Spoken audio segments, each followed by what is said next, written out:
Assalamualaikum warahmatullahi wabarakatuh. Sifat wajib dan mustahil bagi Allah beserta artinya dan penjelasannya. Sifat wajib bagi Allah.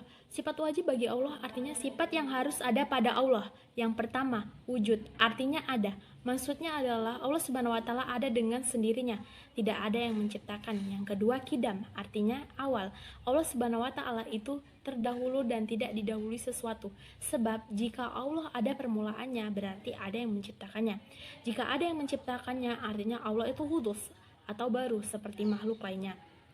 Yang ketiga, baka artinya kekal. Sudah menjadi hukum Allah bahwa setiap makhluk berproses menuju kehancuran atau kebinasaan. Sedangkan sebagai sang pencipta, Allah Subhanahu wa taala kekal dan tidak berubah-ubah. Keempat, mukhalafatul lil hawadisi artinya berbeda dengan ciptaannya. Sifat ini berbeda dengan semua makhluk, baik sifat maupun zatnya. Allah Sang Maha Pencipta tidak mungkin sama dengan makhluk ciptaannya. Yang kelima, qiyamu binafsihi artinya dapat berdiri sendiri dan tidak bergantung pada siapapun. Berarti Allah Subhanahu wa taala tidak membutuhkan bantuan apapun dan dari siapapun. Yang keenam, wahdaniyah artinya esa atau tunggal. Allah hanya satu, tidak ada dua Tuhan. Mustahil Allah Subhanahu wa taala bersifat ta'adud atau berbilang. Yang ketujuh, kudrat artinya berkuasa atas segala sesuatu. Berarti seluruh jagat raya beserta isinya merupakan bentuk nyata kuasa Allah. Yang kedelapan ada iradat, artinya berkehendak. Allah bebas berkehendak tanpa ada siapapun yang memerintah atau melarangnya. Yang kesembilan, ilmun, artinya maha mengetahui. Allah mengetahui segala sesuatu baik yang tampak maupun yang tidak tampak, besar maupun yang kecil, yang sudah maupun yang akan terjadi. Allah juga mengetahui segala sesuatu yang ada di dalam hati. Yang kesepuluh, hayat, artinya maha hidup. Allah hidup dengan sendirinya, tidak ada yang menghidupkan dan mustahil untuk mati. Yang kesebelas adalah sama, artinya maha mendengar. Allah maha mendengar apa yang ada di langit dan di bumi, yang lantar maupun yang lirih. Pendengaran Allah tidak terbatas. Yang kedua belas adalah basar, artinya maha melihat. Allah melihat segala sesuatu tanpa tidak lepas dari penglihatan Allah. Yang ke-13 adalah kalam, artinya berfirman, yang berarti juga Allah berbicara dalam berfirman. Yang ke-14 adalah qadiran, artinya berkuasa. Allah Subhanahu wa taala adalah zat yang maha kuasa atas segala sesuatu.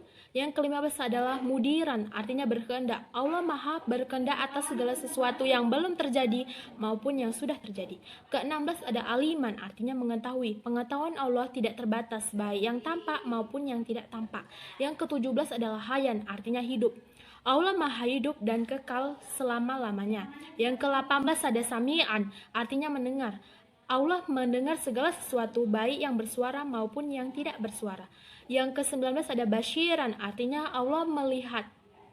Allah bersifat maha melihat segala sesuatu. Yang ke-20 mutakal ilman, artinya berkata atau berfirman, yang berarti Allah maha berkata-kata dan berbicara. Sifat mustahil bagi Allah. Sifat mustahil adalah sifat yang tiada zatnya.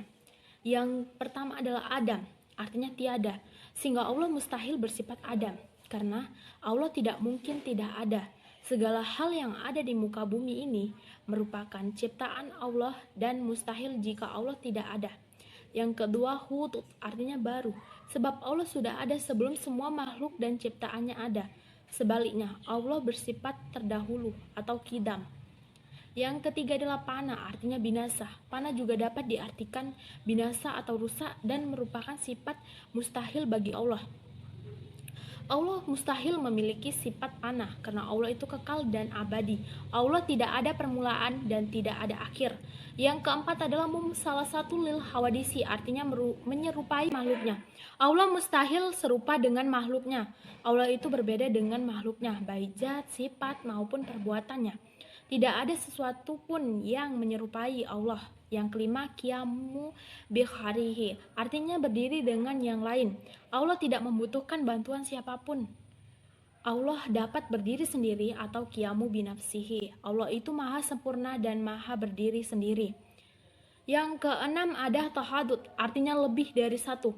Allah tidak mungkin memiliki sifat tahadud karena Allah maha esa atau tunggal. Yang ketujuh ada azuzun, artinya lemah. Allah tidak lemah dan tidak ada alam semesta berserta isinya jika Allah lemah. Yang ke-8 adalah karahah, artinya terpaksa. Allah mustahil bersifat karahah. Allah itu bersifat berkehendak atau iradat. Allah tidak terpaksa dalam melaksanakan apa yang dikehendakinya. Yang ke-9 adalah jahlun, artinya bodoh. Mustahil bagi Allah bersifat jahalun, sebab Allah Subhanahu wa Ta'ala mengetahui segala sesuatu yang ada di alam semesta, dan tidak ada makhluk yang bersembunyi dari Allah. Yang ke-10 adalah mautun, artinya mati. Allah tidak akan pernah mati, akan selalu hidup serta kekal. Dengan demikian Allah tidak mungkin bersifat mautun atau mati. Yang ke-11 ada sahaumun, artinya tuli. Ini merupakan sifat mustahil bagi Allah karena Allah Maha mendengar, tidak ada yang luput dari pendengarannya.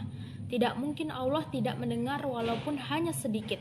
Yang ke-12 ada umyun, artinya buta. Allah tidak buta, Allah Maha melihat. Ya, ini menjadi sifat mustahil bagi Allah. Allah adalah Maha melihat segala sesuatu yang nampak maupun yang tidak nampak dan tersembunyi. Tidak ada sesuatu pun yang luput dari penglihatannya. Yang ke-13 adalah bu'mun, artinya bisu.